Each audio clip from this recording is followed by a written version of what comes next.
Hello friends, আরও একটা recipe দেখার জন্য তোমাদের সবাইকে স্বাগত। আমের সময় আম দিয়ে কোনো রেসিপি হবে না তা কি হয়? আজকে আমি আম দিয়ে কেক বানিয়েছি। দেখো কেকের ভেতরটা কীরকম জুসি, এরকম আমের রসে ভর্তি থাকবে। একটুখানি হাতে নিয়ে কাছে থেকে তোমাদের দেখাচ্ছি যে আমের ভেতরটা কতটা আমের রসে ভর্তি। কিভাবে বানিয়েছি দেখতে গেলে পুরো রেসিপিটা কিন্তু শেষ পর্যন্ত দেখতে হবে। আর রেসিপিটা যদি তোমাদের ভালো লেগে থাকে তাহলে লাইক, কমেন্ট ও শেয়ার করার অনুরোধ রইল। আর খুব বেশি ভালো লাগলে সাবস্ক্রাইব করে বন্ধু হয়ে যাও। Let's start this recipe easy cooking with me. প্রথমে দেখো আমি একটা আমকে এরকমভাবে পিউরি বানিয়ে নিয়েছি, নিয়ে এটা ধুয়ে একটুখানি জল দিয়ে দিলাম। এবার গ্যাসটা অন করে দেবে, দিয়ে এটাকে মিডিয়াম হিটে ভালো করে ফুটিয়ে নেবে। এখানে 3 চামচ মতো চিনি দিয়ে দিচ্ছি। আমের মিষ্টির ওপর নির্ভর করবে, কেননা এর পরেও কিন্তু আমি যখন কেক বানাবো তখন কিন্তু মিষ্টি ব্যবহার করব। ঠিক এরকম ঘন হয়ে গেলে নামিয়ে ঠান্ডা করে নেবে। একটা বোলের ভেতরে 1 কাপ দুধ দিয়ে দিলাম, রুম টেম্পারেচারে রাখা দুধ। এবার এর ভেতরে 1/2 কাপ পাউডার চিনিটাকে মিক্সিতে গুঁড়ো করে নিয়েছি, আর 1/4 কাপ মতো সাদা তেল দিয়ে দিলাম। দিয়ে এবারে এইগুলোকে খুব ভালো করে মেশাতে হবে যতক্ষণ না চিনিটা গুলে যায়। দেখো চিনিটা গুলে গেছে। এবার একটা ছাঁকনি দিয়ে প্রথমে দিয়ে দিচ্ছি 1 কাপ মতো ময়দা। ময়দার পরিবর্তে তোমরা আটাও ব্যবহার করতে পারো। 2 টেবিল চামচ মতো কাস্টার্ড পাউডার, 1 চামচ মতো বেকিং পাউডার, আর 1/4 টিস্পুন বেকিং সোডা।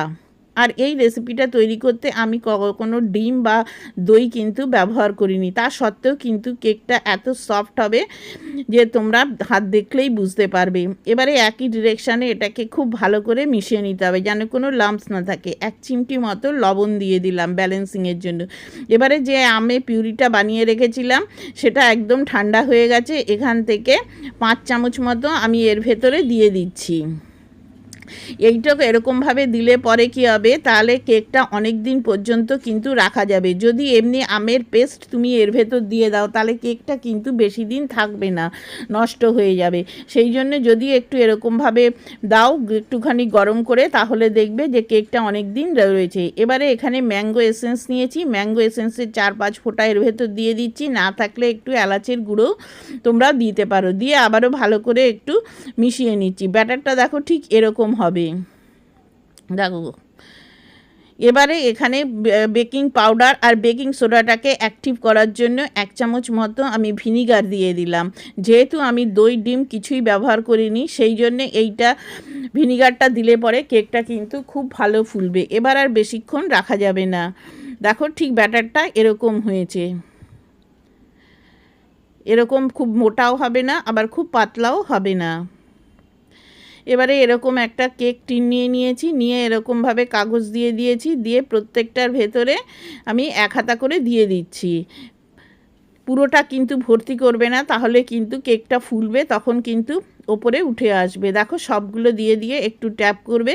এবার ওটিজিটাকে আমি 5 মিনিটের জন্য 180 ডিগ্রিতে প্রি হিট করে নিয়েছি। এবার নিচের রডটাকে অন করে এটাকে আমি 15 মিনিট মতো হতে দেবো।